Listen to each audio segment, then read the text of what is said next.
अस्सलाम वालेकुम स्टूडेंट्स। बहुत टाइम हो गया था मैंने वीडियो नहीं डाली थी, तो आज सोचा कि आप लोगों के लिए बहुत अच्छी और मज़ेदार वीडियो बनाऊं, जिसमें हम आज निकालना सीखेंगे कि मशीन कॉस्ट किस तरीके से निकलती है। और इसके बाद हम straight line method, double declining method, half air convention method, units of production method भी निकालना सीखेंगे। चलिए स्टार्ट करते हैं। तो सवाल हमारे पास ये है कि on May 4th, Heatco and Oyo, maker of stoves, buys a new machine from a Texas company. The new machine has a price of 52,000. Sales tax was computed at 8%. Heatco pays $500 shipping cost to get the machine to Ohio. After the machine arrives, setup cost of rupees $1,300 are acquired along with $4,000 in testing cost. अब इन सबको मिलाने के बाद हमारे पास machine की cost क्या आती है। तो हमें जो दी हुई थी मशीन की कॉस्ट वो थी 52,000।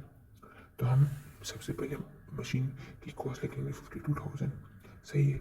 उसके बाद मशीन से उसके बाद था हमारे पास sales tax.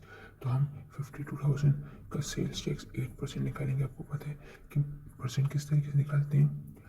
52,000 multiply by 8 divide by 100, तो हमारे पास 4,160 सेल्स टैक्स आ जाएगा। इसके बाद हम निकालेंगे, इसके बाद हमें दी हुई शिपिंग कॉस्ट। शिपिंग कॉस्ट हमें कितनी दी हुई, ये हो गई हमारे पास शिपिंग कॉस्ट हमें दी हुई है 500 हमें शिपिंग कॉस्ट दी हुई है, तो हम 500 लिख देंगे। इसके बाद हमें दी हुई है सेटअप कॉस्ट 1300, तो हम यहाँ पे 1300 लिख देंगे सेटअप कॉस्ट। और हमें लास्ट जो दी हुई है टेस्टिंग कॉस्ट, और टेस्टिंग कॉस्ट हमें $4,000 दी, तो हम 4,000 लिख देंगे। फिर हम इन सबको हम प्लस करेंगे, और उसके बाद जो हमारे पास अमाउंट आ जाएगी वो हमारी हो जाएगी टोटल मशीन कॉस्ट।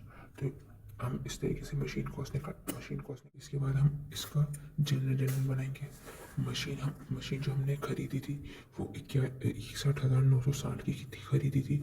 वो हमने कैश पे खरीदी या फिर उधार पे खरीदी, क्योंकि आपको पता है कि हम जब कैश पे खरीदते हैं तो हम क्रेडिट में कैश लिखते हैं, और जब हम उधार पे खरीदते हैं तो अकाउंट पे भी लिखते हैं।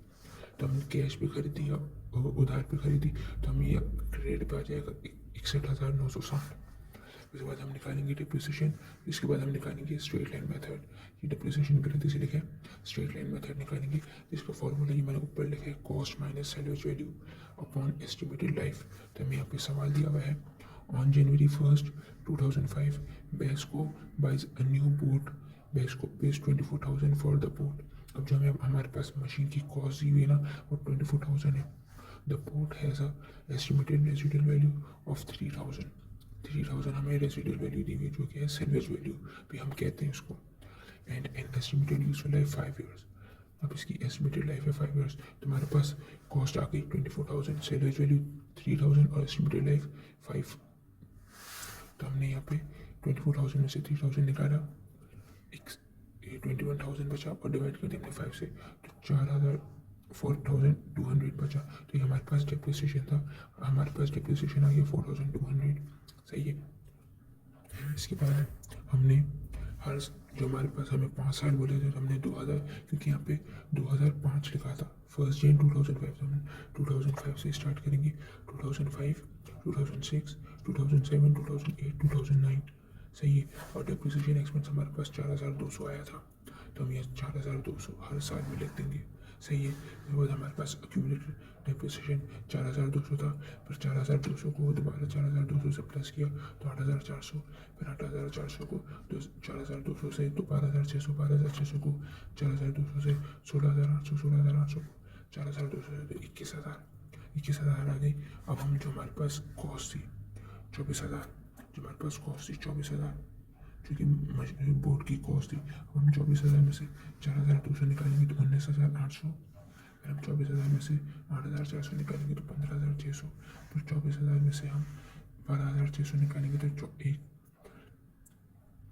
तो हमारे पास आ जाएगी 1,00,000, तो हमारे पास आ जाएगी 1,400।